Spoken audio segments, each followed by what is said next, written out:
Ever since Season 3, Drag Race production has been constantly throwing in seemingly random twists in an attempt to make the competition more interesting. Unfortunately, this rarely ever pans out for them, and instead can either ruin an episode or a season as a whole. Today, we will be talking about those many terrible choices production has made. So, the first major twist of Drag Race is Carmen returning to the competition on Season 3. There really isn't much reasoning given for this decision, other than the fact that the judges liked her, which really isn't a good enough reason. Her track record was almost a full point behind every other competitor, and that would stay the case even if she was the winner of every single challenge for the rest of the season. The twist just doesn't work because there's no stakes. If a queen with actual win equity came back, it might have worked. Carmen just did not have that level of win equity.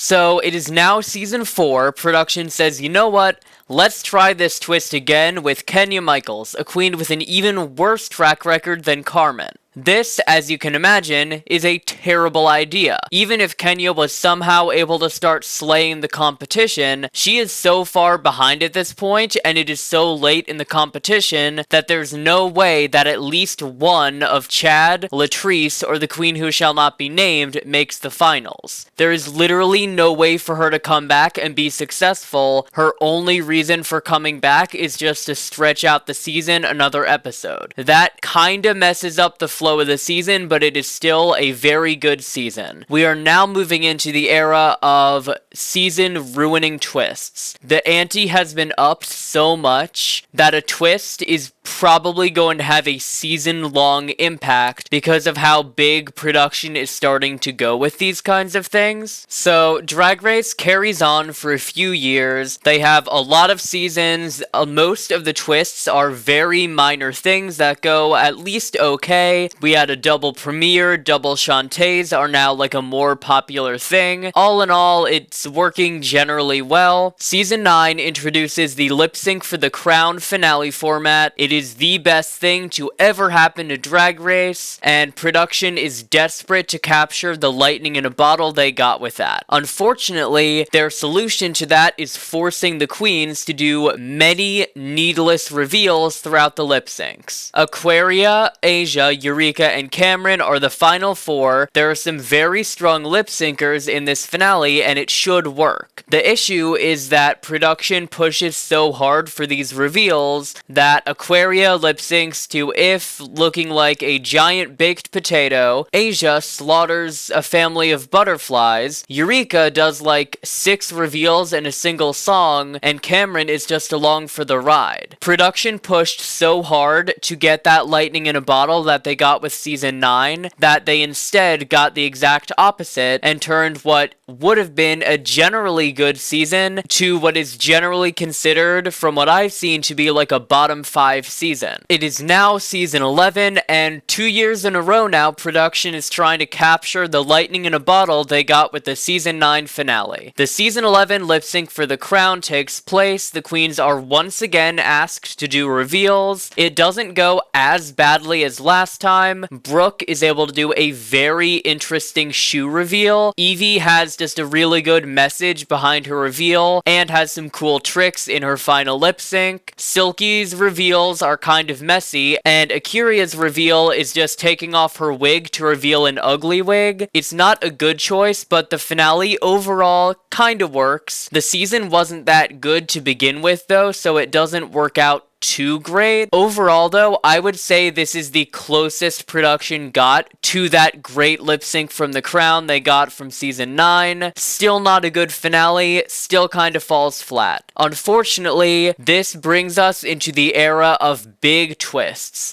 Production is now doing massive season-altering twists that really mess up the show. On Season 13, production makes one of their worst decisions ever and decides to divide the queens into winners and losers on Episode 1. Based off the results of a single lip sync, queens like Gottmik, Candy, and Lala are deemed winners, and queens like Elliot, Joey, and Utica are deemed as losers. This sets a really negative vibe for the rest of the season that it never really recovers from. Every single decision for the first half of the season is completely overshadowed by this ridiculous twist of production just saying, oh, you are winners and you are losers. I believe this is really what ruined season 13. It could have been a really good season had it not been for production coming up with this ridiculous idea. Continuing on for this twist, I will now talk a bit about the Pygmalion Effect. So, the Pygmalion Effect is a psychological phenomenon that says high expectations will result in improved performances, while low expectations will lead to worsened performances. This is almost exactly what we see with the winners and losers twist. Of the 6 members of the winner circle, 4 of them do really well in the season. 2 of them do less well in the season, but still not badly. Then for the loser circle,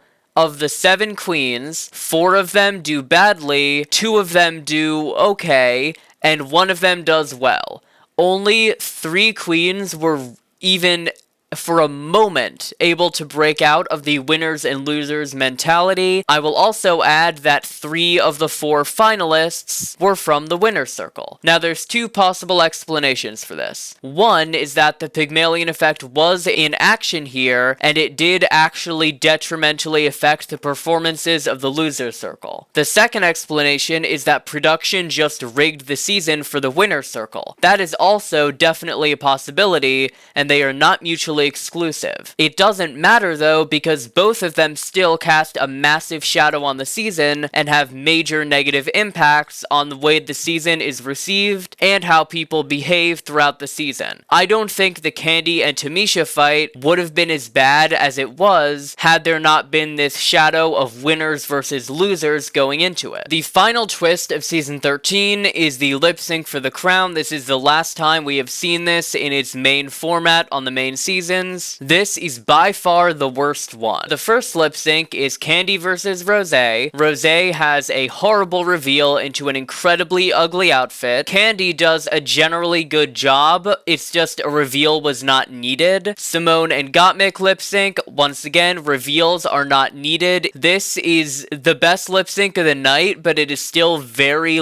mediocre. This is because production, as a result of the winners and losers twist, lost pretty much every strong lip syncer on the season. The final lip sync is incredibly reveal heavy and very underwhelming. It just didn't work as a finale. Lip sync for the crown does not work. It worked that one time, but that is a massive outlier. I would argue that every preceding lip sync for the crown failed. It is season 14. We have arrived at Twistmageddon. Every single episode brings a weird, needless twist into the equation. It's really not good. So the first of these twists is the fake out eliminations in the premieres. For the premieres, instead of doing a top 2 as was custom at that point, production has 1 winner and 2 bottoms, with the loser of the lip sync being eliminated. This could work as a twist as it did on season 6, but the eliminations are fake and Diabetti and Orion's story just randomly return the next episode. I'm not too angry about this twist because they did come back. It's mainly just that production presented them as fake eliminations and then just said, oh, just kidding, they're back now. The season carries on. It is heavy with non-eliminations to the point that only 1 queen is eliminated in the entire month of February. It is a very, very twist-heavy season. It is not being particularly well received by the fans. Production digs the hole even deeper on Snatch Game. Production edits a lot of these queens as if they were awful. Even with the bad edit, queens like Lady Camden were fine. Production has just gotten so twist-happy this season, they say, you know what? Deja wins, everyone else is in the bottom, we're doing doing another non-elimination, and then all of you have to participate in a lip-sync SmackDown. This twist, while generally deserved based off the Snatch game we saw, I disagree, but I could understand why they would get to that conclusion. Really sours a lot of people on the season because the succeeding SmackDown is incredibly rigged, with Jasmine Kennedy being continuously thrown under the bus to make the twist more interesting. Now to talk about the gold chocolate elephant in the room, we have the chocolate bar twist that has been present throughout the entire season. Every queen has a chocolate bar, one of them has a golden chocolate bar, and that golden chocolate bar will save them if they get eliminated. This is so transparently rigged. I'm not going to go into an insane amount of detail because many people have already talked about how terrible this was. It is just a very transparent way to save Bosco after the Rusical, and it is really not received well. This brings us into the final leg of the competition, which is production's mad dash to the end. With Bosco being saved, we are at the final 7. We are at the final 7 in episode 13. Only half the cast has been eliminated at this point, and we are 13 episodes in. Production realizes the corner they have backed themselves into, and for the roast, decides to do a double elimination. It is not well received by the fanbase. A lot of people thought it is absolutely ridiculous to just lose 2 queens to make their previous twists work, which I definitely get, but Deja and Georges go. It is now the final 5. They've arrived at the number they need to be at for the remix. The issue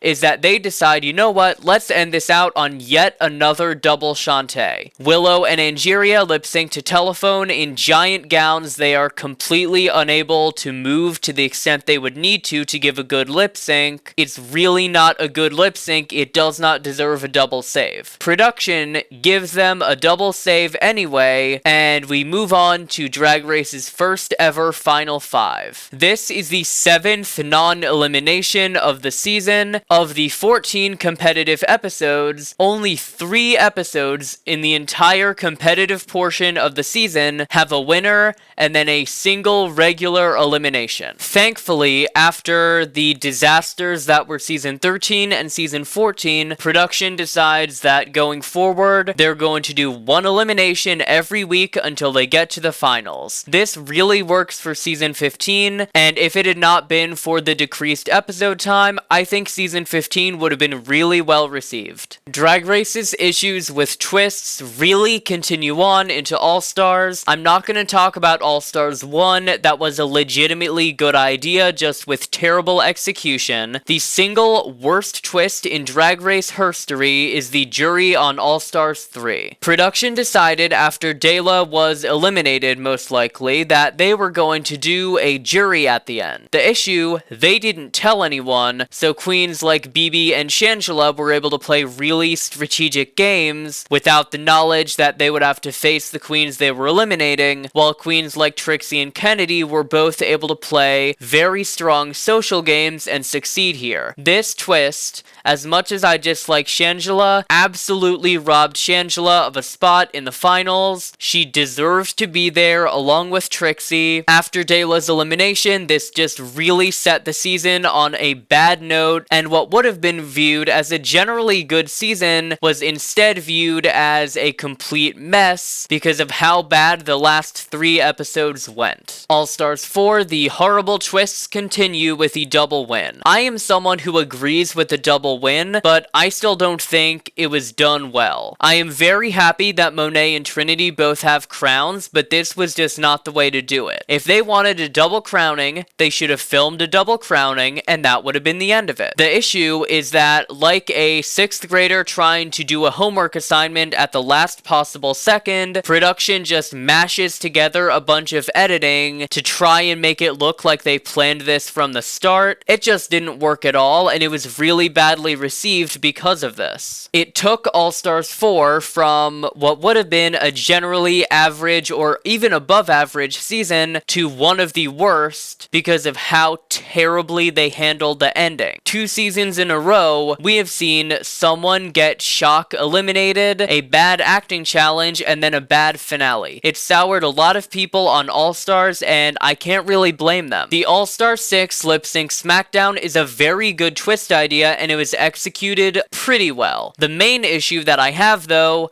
once again, this twist is just too close to the end for it to have any impact. Ginger, Kylie, Raja, and Trinity are all in the competition and doing pretty well. Raja has a score of 3.56. No one else is able to touch this score. Even if a queen returned to the competition and won every single challenge, they would still be behind Raja. It was just too late in the competition to introduce this kind of twist. I think this twist would have been absolutely perfect if they had just cut it short by a single week. In that case, the returning queen would get 2 episodes to be able to get wins and catch up and eliminate competitors. Rather, they had a single week to get a win and hope that they won somehow. It really wasn't well executed. The final twist that really messed up a season was the extra star twists on All-Star 7. On episode 5, it is announced that the winners of the challenge will get extra stars to hand out to their competitors. This throws 2 extra stars in the mix, and the stars go to Jada and Evie because they have been doing pretty well in the competition and playing really strong social games, building very good connections with Jinx and Raja. This twist is not an issue.